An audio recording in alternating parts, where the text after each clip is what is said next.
Bonjour à tous et bienvenue sur notre deuxième podcast qui abordera la perception des TMS par les salariés ainsi que certains facteurs. Nous allons aujourd'hui nous appuyer sur une enquête réalisée sur 1000 personnes. Sur cet échantillon, le terme TMS est connu de tous, mais c'est seulement 35% d'entre eux qui savent réellement ce que cela signifie. Il s'agit de 72% des salariés qui déclarent ressentir au moins une douleur, que ce soit au dos, à l'épaule ou encore à la nuque, et 52% d'entre eux ont terminé en arrêt de travail. Les TMS peuvent trouver leurs origines en raison d'une sédentarité par exemple. En réalité, l'apparition d'un trouble musculo-squelettique s'explique par une incohérence entre ses capacités physiques et ce que l'on demande à son corps. On remarque alors que 25% des personnes interrogées blâment uniquement leur entreprise. Et pourtant, le nombre de TMS a été plus conséquent lors du télétravail généralisé. En effet, travailler de chez soi ne signifie pas avoir un poste de travail adapté. C'est alors que tout endroit de la maison est devenu un endroit pour travailler. Cependant, être assis en tailleur dans le canapé avec l'ordinateur sur les genoux, ce n'est pas la meilleure position, ni pour le dos, ni pour la nuque. Selon l'étude menée par Malakoff Médéric Humanis, 45% des télétravailleurs confirment que leur posture au travail se dégrade en raison du travail à la maison.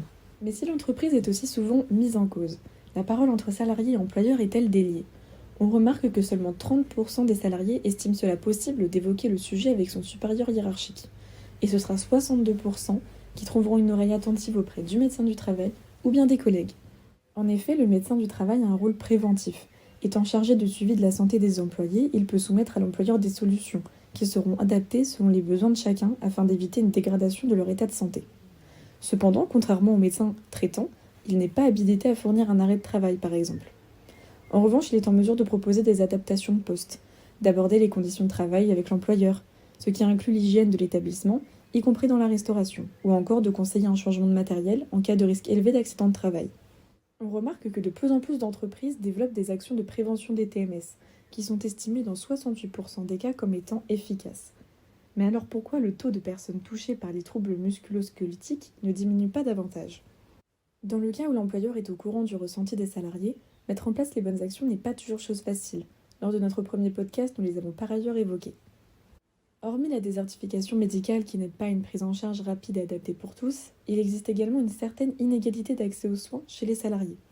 Il existe beaucoup plus de demandes que d'offres, et ça, combiné à l'augmentation des pathologies longue durée ainsi qu'aux contraintes horaires de chacun, il devient de plus en plus compliqué d'obtenir un rendez-vous médical. Nous sommes alors témoins de deux réactions différentes. Les personnes qui vont laisser tomber parce qu'ils ne voient pas quelles autres solutions il reste, ou alors il y a l'automédication. Elle est pratiquée par 8 Français sur 10, et peut engendrer un retard de prise en charge et donc un risque de récidive. Il est important de rappeler que le manque d'accès à l'information joue aussi un certain rôle. De plus en plus d'applications se développent afin d'encadrer au mieux le bien-être mental. Nous pouvons citer Petit Bambou et Mind par exemple, qui aident à la méditation. Mais il existe également des applications de sport pour le bien-être physique. Prendre rendez-vous chez un médecin n'est pas l'unique solution.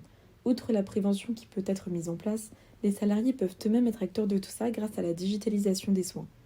Pour conclure, n'oublions pas que le salarié doit prendre conscience de sa pathologie afin de mieux la prendre en charge, ce qui facilite alors la guérison et donc une reprise du travail plus rapide. C'est aussi pour cette raison que la prévention est importante.